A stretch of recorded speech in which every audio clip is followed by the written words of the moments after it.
So, hello, good evening mga boss. So, time check 10:50 PM. So, alis 10:50 ng gabi, mga boss chief, mga boss. Okay, okay na tayo. Tawag dito. Tawag dito. Tapos na ang duty. Napakain na natin sila lahat. May merienda pa. So lahat nalagay natin. It's time to go home now. I don't know kung saan tayo. Medyo inaantok na ako pero sana makaya. Kung hindi, hanap tayo ng spot na tutulugan. Okay? So yun lang. Ganun lang ang buhay natin mga boss. Tatanong nyo kasi masyadong pagod kasi duty ako mula 7 AM, actually 4 AM until now. So wala naman tayong magagawa kasi ito yung role natin talaga sa buhay, ha? So no choice, we have to move on, move forward, ha? Push lang, grind lang ng grind para sa tagumpay, you know. So, let's start. Let's roll out mga boss. Okay. Alright. So, hindi na ako mag-i-expressway kasi 10:51 na naman. So, wala nang traffic. So, doon na lang tayo. Kasi delikado ako pag sa expressway kasi medyo pagod na ako and antok pa. Okay, so let's go. Pray muna tayo, boss.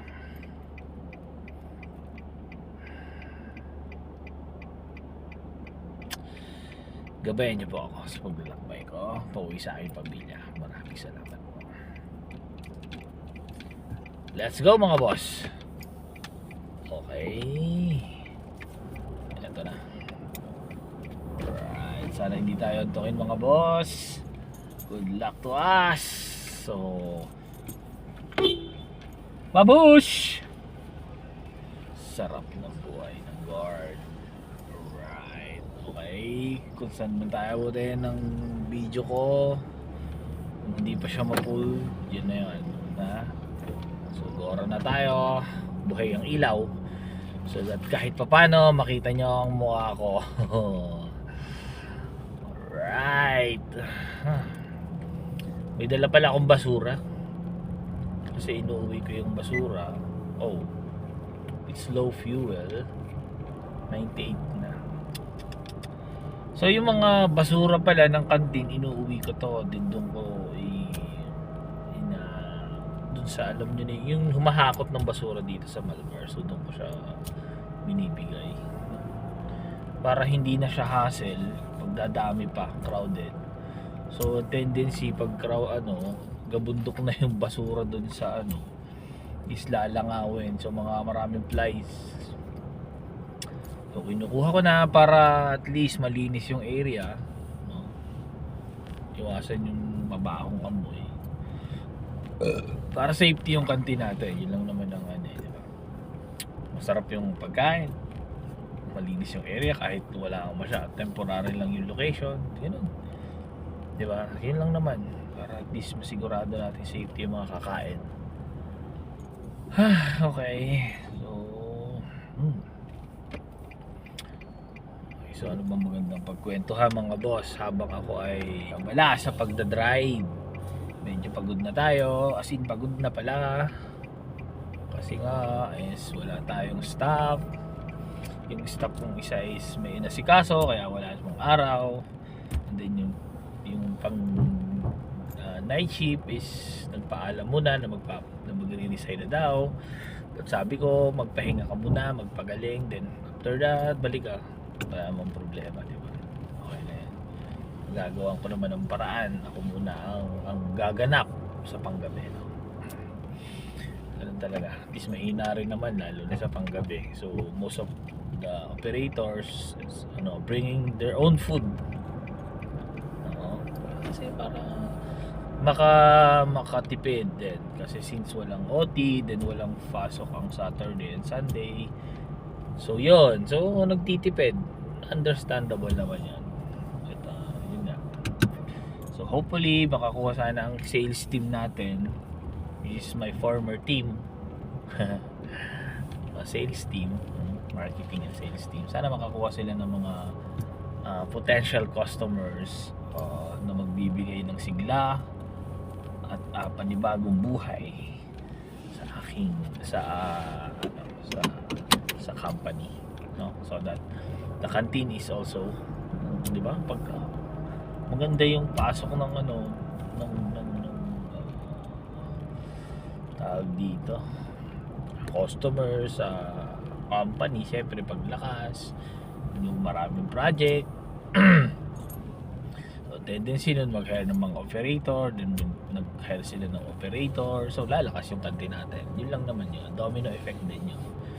So vice versa yan, kung hindi naman sila makakuha, humina ng humina, vice versa, ganun din, apektado tayo, no mga boss. Okay, padaanan na natin itong isang truck na to kasi masyadong madilim yung area, buhay yung ko.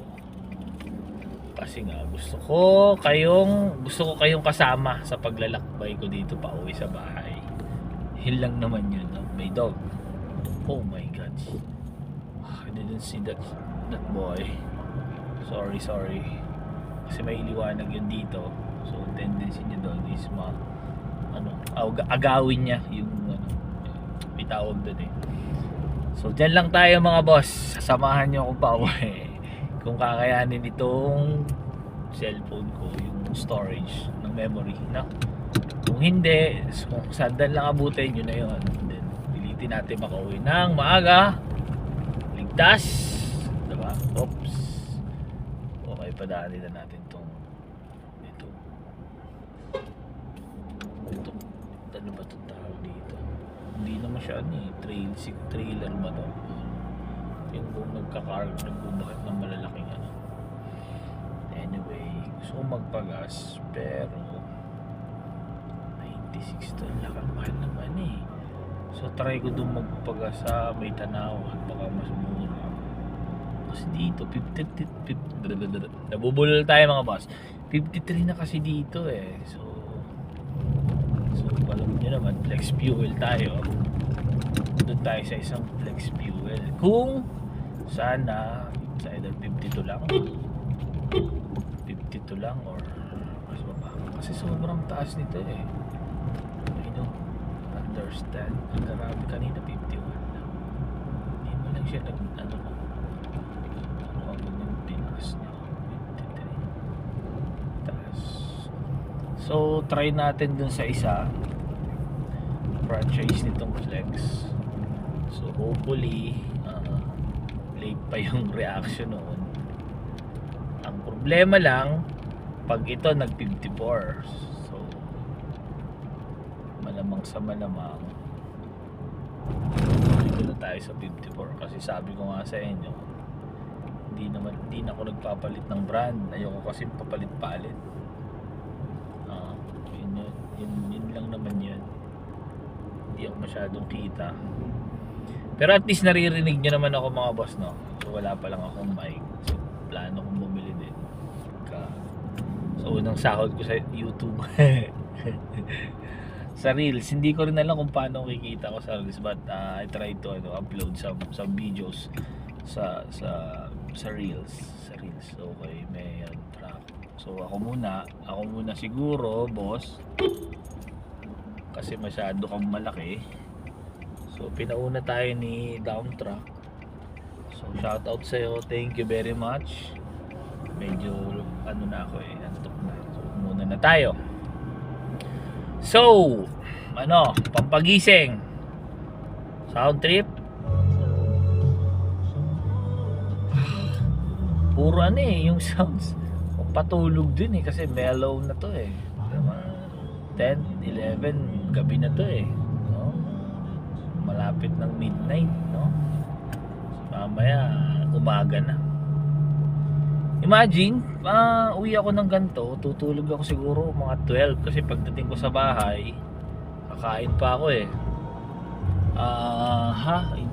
Hinihintay ako ng bunso ko. So pag may extra money ako, bili ako ng ice cream. Paborito niya yung ice cream. Ice cream, burger, yun. Saka sisig, mahilig siya. Bunso ko, yung pangalawa ka naman, yung babae is mahilig siya sa ano, hindi ko alam kung saan siya mahilig eh. Mahilig din siya sa matamis, yun ang daming mamamana ng mga anak ko sa akin. Yung mga sweet pa. Eh, di ba, may ano kami, lahi kami ng diabetic. So, naman sana maano. Pero wala eh. Nagmana sa akin kasi mas ano sila sa sweet eh. Rather than the salty, di ba? Hindi eh. Hindi, actually, parehas. Kasi mga chicherya, mahilig din sila eh. So, hindi ko alam kung paano maano siya. Eliminate yun, o mabawasan at least. Pero palaga yung ano, mas sa matamis, lalo na yung babae ko. Mahilig sila sa matamis. Mahilig siya sa matamis, maramis. Nagagalit na kay mami nila eh. Kasi tataba, ganito, ganyan. Pero ang ano talaga is yun sa health. Kasi prone kami dun eh. Yun. And then, yun nga, ice cream ang paborito ng bunso ko. Lagi siya nag-chat sa akin na pag-uwi, gano'n. So ngayon, hindi na kasi alam niya na ano eh. Medyo tight yung budget natin. So bibili pa ako doon eh. Hindi naman basta-basta yung mga request nila eh. Na ice cream. Diba? So alam naman nila ngayon na medyo tight. Eh, hindi sila nagre-request. Okay? Basta hinihintay lang nila ako umuwi. Oo, tama. Ang dami ng checkpoint ha. Anong chine-checkpoint siguro nila dito? Okay. Motor or what then?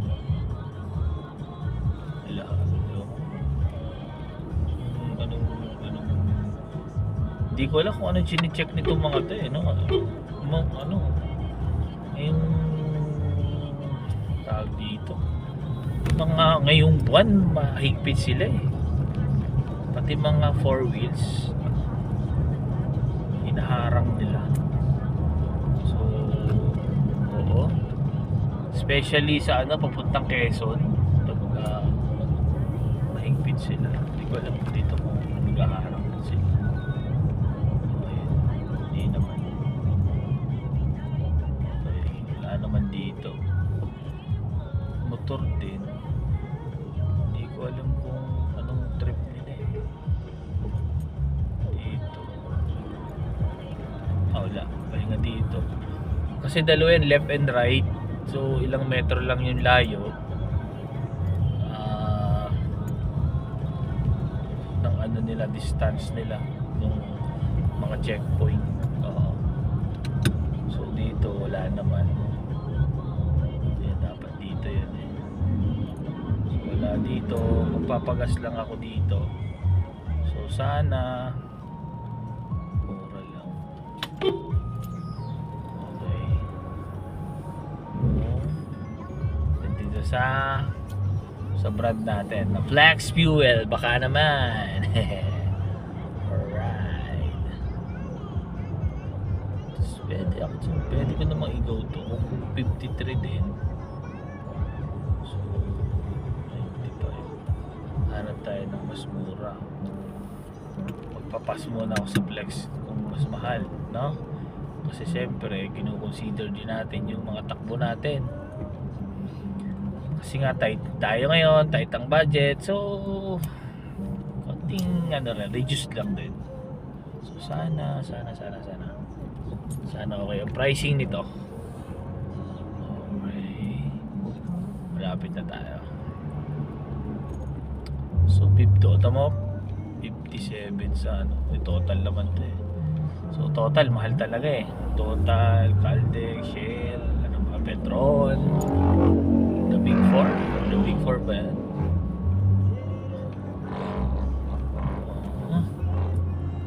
Ano ba to? Nandun na tayo sa Tanawan. Tanawan na tayo. Kung nagbabals pa siya. So So 52.75.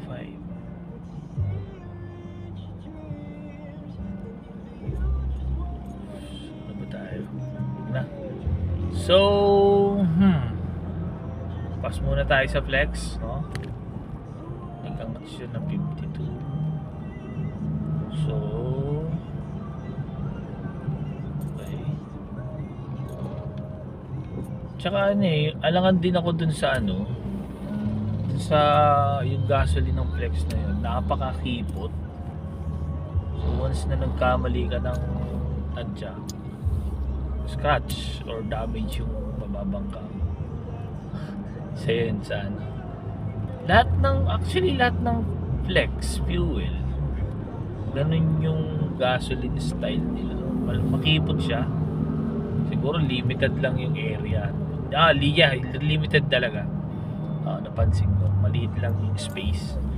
Kaya siguro yun. Tapos ang dami pang nakaparada na container nilagyan ng gasoline. So anyway, so yun, nasa excuse me po. Andito na tayo sa Tanawan, Batangas. Dito pati ako nag-deposit nung 4,000 ng PS mo. Hindi ko alam kung anong mangyayari bukas doon. Kasi pinupush ako nung na mag-deposit ng 5,000 plus. Problema, wala naman akong ngayon extra kasi nga nasa kantin. So ginagamit ko. Yun ang isa kong problema. Paano kaya to? Sino kaya pwede magpahiram sa akin, mga boss? Comment down below. Why no? Hindi ako inaantok ha. So 17 minutes na tayo. Hindi ako inaantok kasi nga daldal ako ng daldal dito. So maganda tong senyales. Huwag lang sana akong malobat. No, it's full charge pala ako. Ang problema ko is ma-full memory. Yun ang kalabang ko. Okay. PS. Hindi ko alam kung ano. Actually, pwede namang mag-down. Mag-deposit. Any branch no? Hindi ko lang alam what went wrong. Bakit nag-bounce back ang cheque ko? Woo! Init. Sarap. Anyway, ito na, malapit na tayong lumabas na ng Tanawan. So after ito, Santo Tomas na. Dito tayo dumadaan sa may church. Papunta simbahan. Wala lang, di ko lang trip dumaan sa highway pagdating sa dito sa Santo Tomas. Kasi ayoko nung traffic kasi pag may headlight. Stoplight pala, sorry, stoplight yun. Medyo inaanto ako pag may ganun. Yun, pag may tumitigil.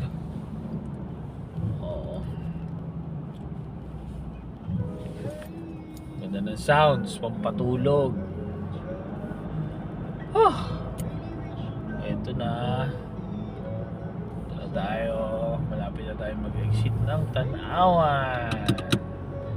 Welcome to Santo Tomas. Meron 10-wheeler.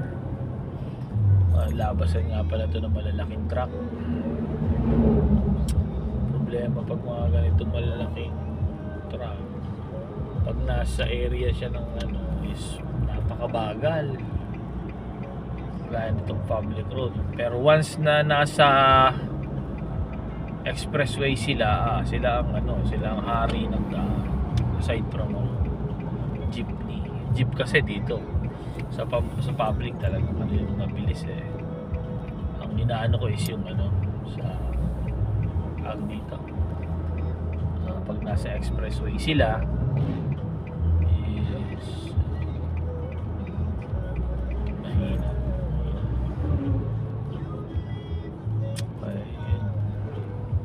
53.25.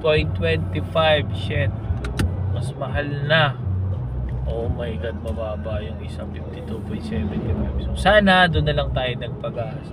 But anyway, ganun talaga. You have to trust the process. What do you mean by process? Hindi ko rin alam. Ba't sinasalita akong process, no? Anyway, highway. Alright, nandito na tayo sa Santo Tomas, sa may simbahan. Kung ano, wala na ako masabi. So ganito na lang, lahat ng dinadaan ako, describe ko na lang. Kaysa naman sa antukin ako, di ba? Wala naman akong pwedeng i-discuss na iba pa aside from dun sa mga racket ko. Okay? Ano pa ba? Boss, maganda rin bang racket yung sa Lazada, yung kukuha ko ng mga parcel tapos di-distribute ko sa by area. Problema ko, ang license ko is non-pro, so I need to upgrade non-pro to professional para apply ako dito sa Lazada. Meet Lazada kung ano mga parcel, let's say 100 parcel, then may naman ako ng tao, bahala ako kung basta ma-distribute nila yun. Hindi ko alam kung within that day or 1 week, I don't know. Yun. Wow, medyo ganito ako pagka nandito sa sa area na to, alam mo, ito yan, itong Santo Tomas na to, dito sa may dito parang hinihipa ng mata ko. Hindi ko alam kung bakit. Ayan, na tumatalab na ang sumpa. Wag naman kasi pag inantok ako dito, mamaya na tayo makakauwi nito kasi no choice ako, i-stop ko si Panther. So tutulog ako. So, yun yung problema. Ay, nako. Ganda na sounds. Kanina yan din ang sounds, ha.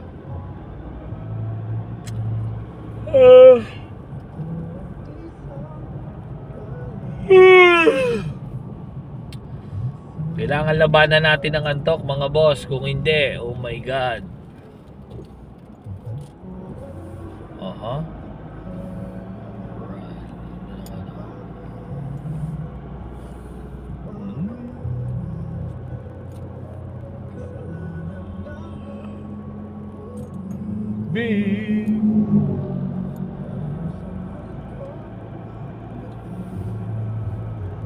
Goodie. Oh, I forgot to nakalimutan ko mag-withdraw.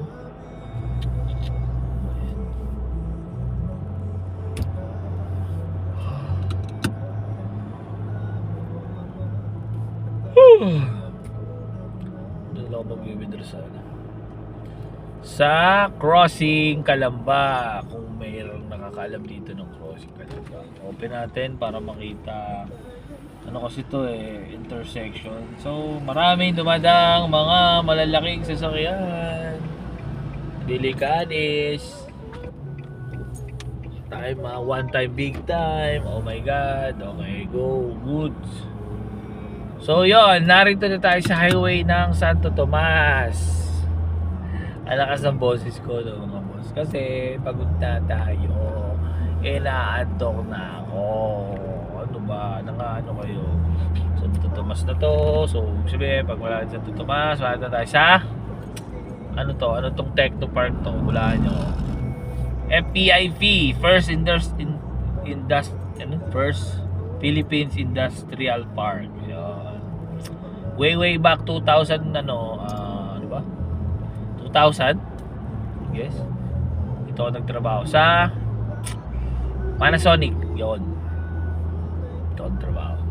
As warehouse staff. Tagal ako lang, almost 2 years. Yes.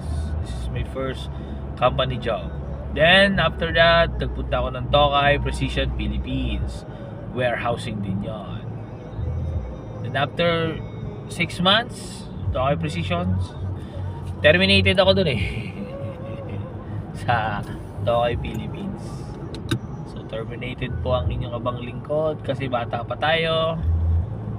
Go happy go lucky lang tayo noon mga boss. Gusto malaman kung ba't ako na-terminate. Parang may pag-usapan naman tayo. Oo.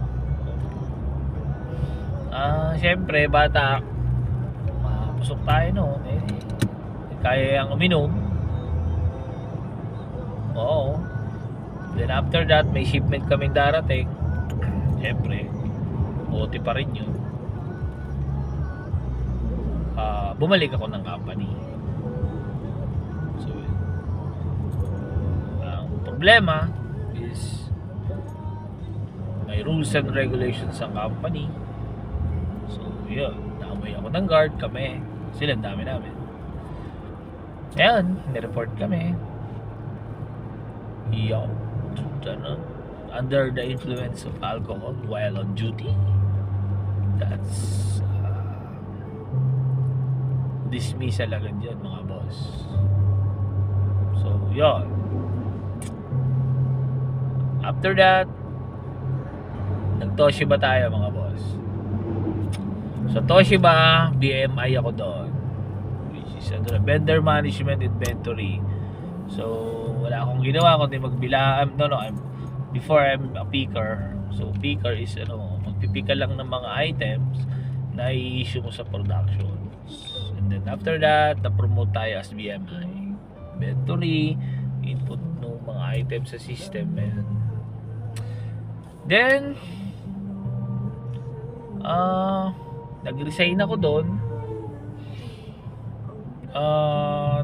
Nag-apply kasi ako ng Korea. Oo. Kasi meron akong tito-tita doon. Kaso hindi rin nila ako napalis. Naloko lang ako ng recruiter, illegal recruiter. So kala ko kasi makakaalis ako noon. So kasi single pa ako noon, binata, ganun. Grab ko yung opportunity outside the country. So try ako sa country, sa Korea nga. Kasi malaki sweldo eh, di ba? Kahit naman siguro sino i-grab yung opportunity na yan. Kaso sa kagustuhan ko makaalis, ayun,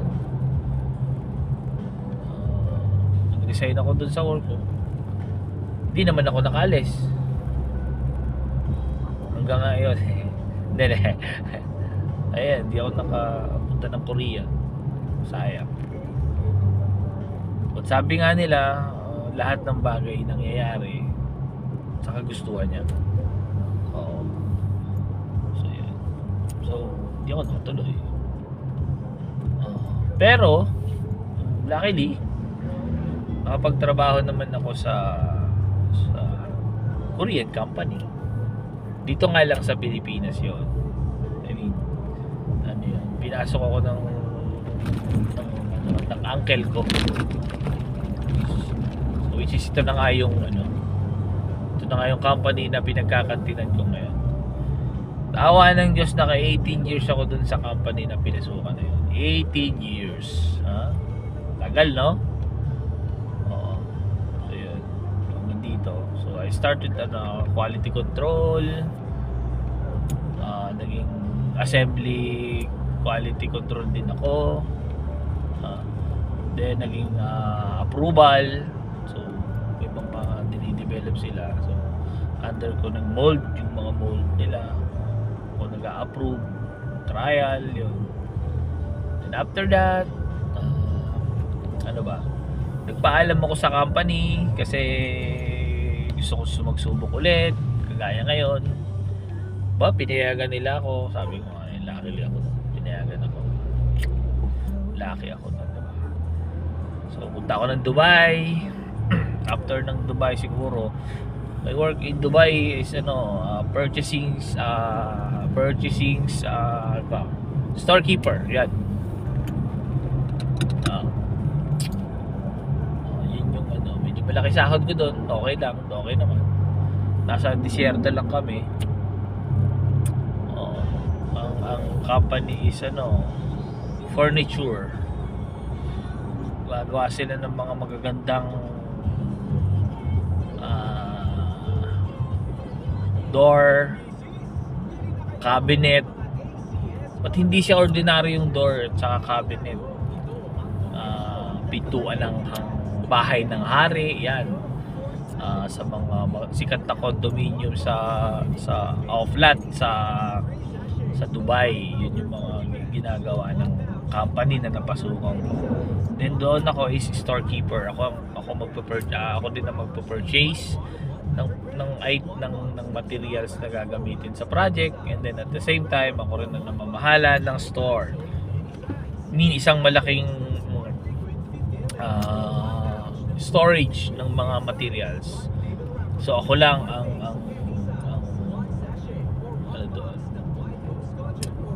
in charge, yun. Tumagal lang ako ng 2 years sa Dubai. Actually hindi siya Dubai Ajman, pero pinaka niya is UAE, o United Arab Emirates. Yun. Kaya kung nagtataka kayo may ganito ako, is nasanay ako na merong ganito. Kasi doon sa Dubai or sa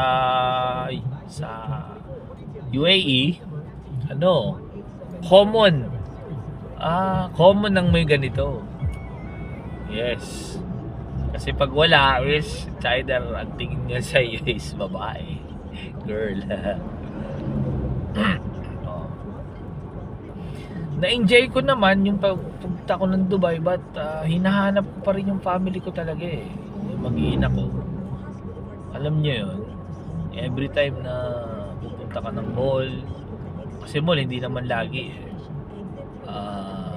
may lang siguro isa sa isang buwan, kasi siyempre pumunta ako hindi naman para mag-enjoy, kasi yung kinikita ko doon is pinapadala ko lahat sa wife. Ayun, one day billionaire lang kami noon, then after go away na, deliver na, send na agad sa Pinas.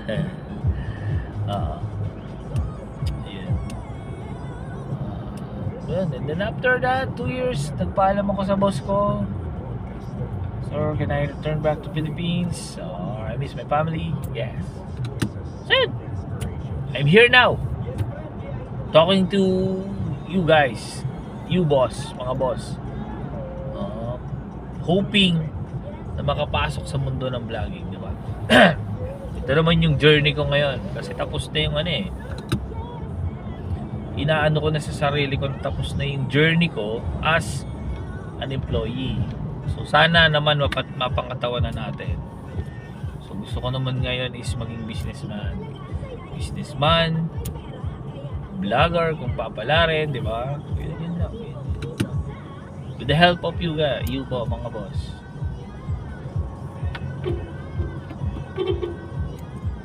Yan ang truck So 40 ba? So yun yung yun yung journey ko bago ako ganito may video na ganito. Nauubo na. Dubai, mahirap ang buhay. Kasi wala namang mahadaling buhay at least patay ka na. Pero hindi mo pa rin nga alam kung madali pa rin doon diba? Ang mahalaga is piliin mong maging masaya. Tama ba? Mas pinili ko kasing maging masaya doon, kasi even I have a lot of Indian friends, even Pakistani, Lebanese, yan mga kaibigan natin sila. May mga maraming mabait, meron din namang hindi, kasi same din naman dito sa atin, mga tao lang din sila. Merong same na ugali din. Pero ayaw maangasan, ganun, sa trabaho, diba? Pero sila, mababait yung iba. Sabi ko, ngayon nga yung mga pinopost ko, Nagulat na lang ako, yung reels ko, nasa 42, 47 na yung ano niya. It's because of my Indian friends. That's why I post in my stories, thanks to all my Indian friends. Kasi inaano nila talaga, sinishare nila, nilalike, pinupusuan pa nga. Imagine, yung isang is lalaki yun, pinusuan niya yung puso. Diba? Galing eh, nakaka-touch naman. That's why. Kaya nga, I post to my stories that thanks in your friends. Yan. So sana lumawak tong tong video na to. Pag nag-upload pa ako, sana dumami tayo, mga raketerong daddy, no, ng iba't ibang probinsya nila at iba't ibang paraan ng pag-racket, no. Kung ano pa man yan, basta ang ano is tulungan ng ating family is racket, marangal. Oo. Sana dumami tayo. Mga racket natin. Oh, racket pala, experience ko lang sa UAE. Actually 6 months akong walang trabaho doon. Mga boss. Oo, baligtad. Ang wife ko ang nagpapadala sa akin ng sustento sa Dubai, sa UAE. Oo. Din yung brother ko, yun yung tinuluyan ko ng 6 months. 6 months ako sinuportahan ng bunso kong kapatid sa UAE bago ako nakahanap ng masasabi ko na gusto kong trabaho. Kasi unang ko pa lang doon, 1 week meron akong trabaho marketing. But marketing iba yung impact pagdating doon, kasi parang more on promotion. May mga flyers ako, bibigyan ka ng flyers. Nakaganda nga ng naka-decente pa ako ng outfit. So yun, ang tawag dito, magtrabaho ko, magbibigay ka ng mga flyers sa mga condo, sa mga lokal, yan. When you say local in UAE, yun yung mga pure breed na mga Arab Emirates. Yun local, yun yung mayayaman doon. Kumbaga sa mga dito yun, high class, gano'n. Mayayaman. Doon ako siguro 1 week ako, then nag-decide ako na hindi para sa akin yung ganong trip. Hindi na ako pumasok. Actually, hindi ko akin yung sweldo ko eh. And then, so yun na nga, malapit na yung Christmas noon. Meron kami napuntahan na isang store which is nag-o-offer siya ng mga Christmas decoration. Ayun, tama, eksakto. Tama ba yung word? So ayun, naggagawa ng mga design na dito let's say bahay maya, villa tawag doon sa mga villa, mall. Yung Dubai Mall, kami nag-decorate ng ng Christmas decoration. Wala akong kalam-alam doon, promise, sa decorations, but wala akong karapatang maghanap ng ibang trabaho kasi nga lang ako sa Dubai, no. Wala akong working permit. Ang visa ko noon is tourist visa. Nire-read ko lang siya. So yun, ang tawag dito, start ako ng natuto rin pag-decorate ng garland. Alam mo yung garland, yung green na lalagay sa mga pasimano ng matataas nilang hagdan. Yun, yung trabaho ko. Ang naging problema lang, sabi nga nila, naloko ako sa sahod no. Kalahati lang ang nakuha kong sahod. Sakit isipin. Kasi niloko ko ng ating kabayan. Kabayan kasi dun yung mga Pinoy na denggoy tayo, kalahati lang yung ibinaya, binulsa na ata ang pera, yun. Then after nung Christmas, pinasok ko din ng dishwasher ng ng mga restaurant. Waiter, dishwasher, yan.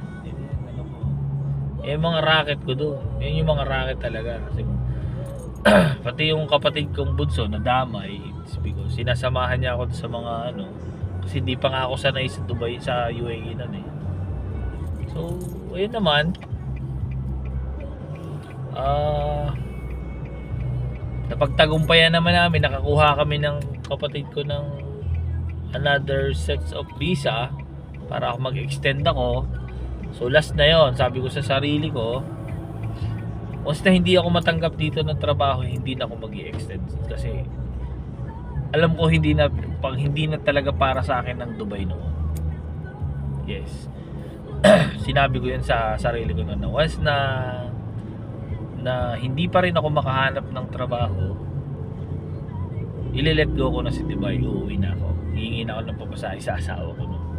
Uwi ako. Tapos babalik na ako dito nga sa company. But sabi nga, mabait talaga si boss. Mabait ang pinaka-boss ko.